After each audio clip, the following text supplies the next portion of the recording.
Hello everyone, good morning. मैं Jay, welcome to hard study point. आज के इस वीडियो में देखेंगे भारत के सेवन सिस्टर ऑफ इंडिया। ये यहाँ से जो स्टेट्स आते हैं उनको याद करना थोड़ा डिफिकल्ट हो जाता है, क्योंकि कन्फ्यूजन बहुत ज़्यादा क्रिएट होता है। ठीक है, और यहाँ से क्वेश्चन एग्जाम में बनते हैं, इसलिए एग्जाम पॉइंट ऑफ व्यू से सेवन सिस्टर इंपॉर्टेंट हो जाता है। और यहाँ पे देखेंगे कुछ एक्स्ट्रा फैक्ट सेवन सिस्टर के बारे में। ठीक है, तो शुरुआत करते हैं सेवन सिस्टर। अब यहाँ से कुछ ट्रिक होगी जो कि आपको अपने माइंड में रख करके सेवन सिस्टर को याद करना होगा। ठीक है, तो सिंपल है, ट्रिक क्या है वो आपको स्पष्ट हो जाएगा इस वीडियो में। ठीक है, शुरुआत करते हैं। पहले तो एक चीज़ तो आपको पता ही होगा कि सबसे पूर्वी राज्य कौन सा है। सबसे पूर्वी राज्य है ये अरुणाचल प्रदेश। ठीक है, अरुणाचल प्रदेश सबसे पूर्वी राज्य, ये तो हर किसी को पता होता है। और सेवन सिस्टर पूरब में ही जितनी स्टेट्स हैं उन्हीं को सेवन सिस्टर बोलते हैं। ठीक है, तो अरुणाचल प्रदेश से अरुणाचल याद हो गया। अब अरुणाचल प्रदेश में अगर अरुण से रिलेट करते हैं तो जो अरुण है वो बहुत ही आराम से रह रहा है, बहुत ही आराम से रह रहा है। इसलिए क्योंकि वहाँ पे क्या है कि मेघ ज़्यादा है। ठीक है, वहाँ पे क्या है, मेघ ज़्यादा है, मतलब कि मेघालय हो गया मेघ से। क्योंकि जहाँ बारिश होती है वहाँ के लोग ज़्यादा काम करते नहीं हैं, क्योंकि बारिश की वजह से काम नहीं कर पाते। ठीक है, तो आराम ही करते रहते हैं। अब यहाँ पे मेघ ज़्यादा है, मेघालय हो गया, अरुणाचल प्रदेश हो गया। अरुणाचल में आराम से रह रहा है अरुण नाम का लड़का, और इसलिए आराम से रह रहा है क्योंकि वहाँ पे हमेशा मेघ बारिश हो रही है, इसलिए आराम से रह रहा है। ठीक है, अब बारिश हो रही है, इसको किससे रिलेट करेंगे, नागालैंड से। तो जब बारिश होती है तो वहाँ के जो नाले होते हैं हमेशा भरे हुए होते हैं। ठीक है, नागालैंड हमेशा भरे हुए होते हैं। अब जब नाले भरे हुए होते हैं तो जो नाले में कीड़े मकोड़े होते हैं तो वो कहाँ आ जाते हैं, घर में आ जाते हैं। अब जब घर में आ जाते हैं सांप वगैरह, तो लोग उन्हें निकालते भी नहीं हैं, क्योंकि लोगों में ऐसी धारणा है कि जिस घर में रहते हैं सांप वहीं पे वो अपने मड़ी को निकालते हैं, और उनका मानना है कि मड़ी जो होती है सोने की होती है। ठीक है, तो मणिपुर में, लेकिन यहाँ पे एक चीज़ और बोला गया है कि जिनको मड़ी मिल जाती है वो बहुत ही मज़े से रहते हैं। अब मज़े से मतलब मिजोरम हो जाएगा। ठीक है ना, अरुणाचल प्रदेश को रिलेट किया आसम से, आसम को रिलेट किया मेघालय से, मेघालय से रिलेट किया नागालैंड से, नागालैंड को मणिपुर से, मणिपुर को मिजोरम से। ठीक है, उसके बाद यहाँ पे एक राज्य और बचता है त्रिपुरा। अब त्रिपुरा तीन तरफ से बांग्लादेश से घिरा हुआ है। अब तीन तरफ से बांग्लादेश से घिरा हुआ है तो ये बहुत ज़्यादा सेफ होगा ना, चूँकि मेघ मेघ से सेफ होगा यहाँ पे, तो ये हो जाएगा त्रिपुरा। ठीक है, तो ये थे आपके सेवन सिस्टर।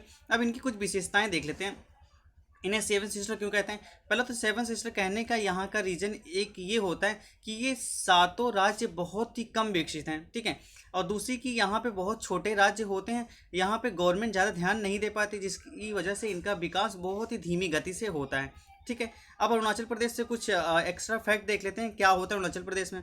ठीक है, अरुणाचल प्रदेश को भारत का आर्किड स्वर्ग भी कहा जाता है, मतलब भारत के आर्किड का स्वर्ग कहा जाता है, क्योंकि आर्किड के 500 से ज़्यादा प्रजातियां आर्किड की अरुणाचल प्रदेश में पाई जाती हैं, जो पूरे भारत में पाए जाने वाले प्रजाति का लगभग आधा है। ठीक है, पहला तो ये हो गया। दूसरा क्या होता है, अरुणाचल प्रदेश में की राजधानी ईटानगर हिल स्टेशन के रूप में प्रसिद्ध है।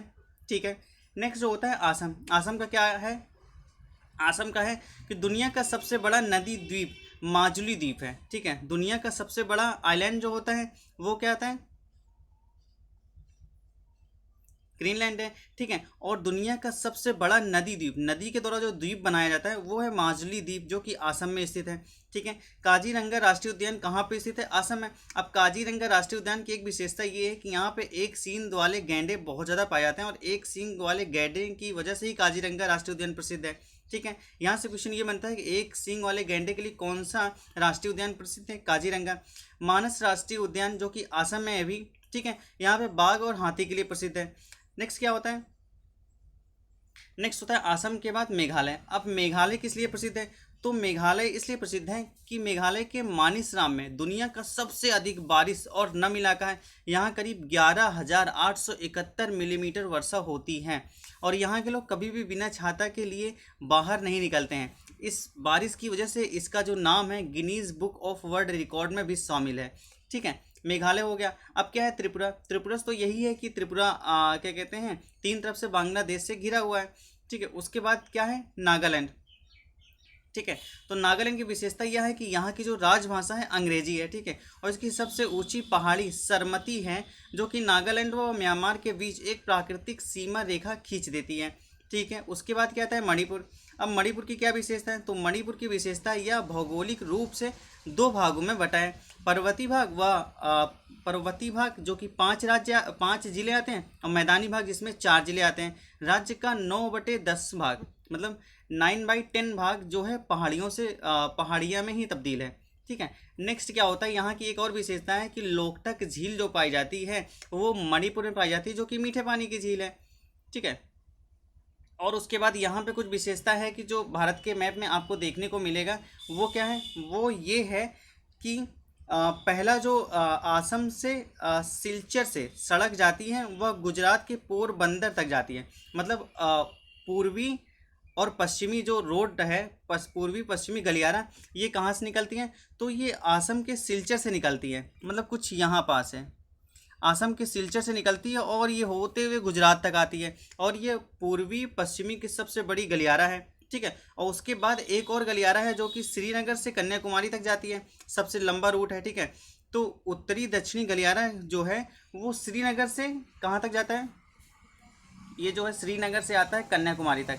ठीक है। तो श्रीनगर कुछ यहाँ पास है, अब श्रीनगर कन्याकुमारी कुछ यहाँ तमिलनाडु में, यहाँ तक आता है। और ये दोनों रेखाएं, ये दोनों गलियारे जो बहुत चौड़े हैं और एक दूसरे के उत्तर प्रदेश के झांसी में काटते हैं। ठीक है। अब नेक्स्ट जो क्वेश्चन यहाँ से एक और बनता है, भारत की सबसे लंबी दूरी तय करने वाली एक्सप्रेस जो कि तमिलनाडु के कन्याकुमारी से आसम के डिब्रूगढ़ तक जाती है। मतलब यहाँ कन्याकुमारी से आसम के डिब्रूगढ़ तक जाती है। ठीक है। यह सबसे बड़ा एक्सप्रेस है। ठीक है, गुजरती, जो कि आसम के डिब्रूगढ़ से कन्याकुमारी तक जाती है। और कौन सा, इसको नाम क्या दिया गया, विवेक एक्सप्रेस के नाम से। और विवेक एक्सप्रेस इसे स्वामी विवेकानंद के नाम पर दिया गया। और इससे पहले एक हिम एक्सप्रेस थी जो कि जम्मू तवी से कन्याकुमारी तक जाती थी। जम्मू तवी कुछ यहाँ पास था, यहाँ से कन्याकुमारी तक आती थी। ठीक है। सबसे बड़ी थी जो कि हिम एक्सप्रेस के नाम से जानी थी। हिम एक्सप्रेस हिम सागर एक्सप्रेस जानी जाती, क्योंकि यहाँ पे हिम है और यहाँ पे सागर है, तो हिम सागर एक्सप्रेस। नेक्स्ट क्या होता है, ये होती है पूरी स्टोरी सेवन सिस्टर के बारे में। आपको वीडियो कैसी लगी कमेंट सेक्शन में ज़रूर बताएं। आप किसी भी एग्जाम की प्रिपरेशन कर रहे हैं, अगर वहाँ पे जीके, जीएस, करंट अफेयर आता है तो चैनल को सब्सक्राइब करें, वीडियो को लाइक और शेयर करना ना भूलें। वीडियो से रिलेटेड आपको कोई सुझाव हो तो कमेंट सेक्शन में ज़रूर बताएं। इंपॉर्टेंट वीडियो देखने के लिए बेल आइकन को ज़रूर हिट करें।